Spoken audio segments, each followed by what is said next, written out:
Ay koda çay. Selamun aleyküm rüzgar.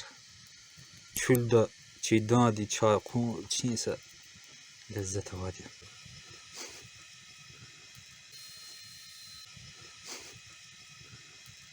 Yani kirgar ya. Dağıstanı kozuri. Segeden için çay koda. Yani kirig bir sıkıntı çay giydi koda içine. Yani bulakala pay. İna tuziyat. 8 ina kokma. Vod istikan çay kuma başta ha futur xabiya.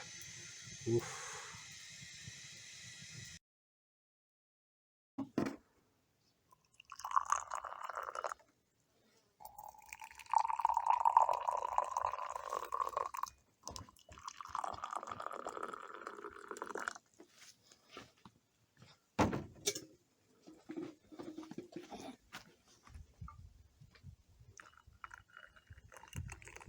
Ay koda ça maşallah. İni ça hiqan qodan toq yüzotmuş.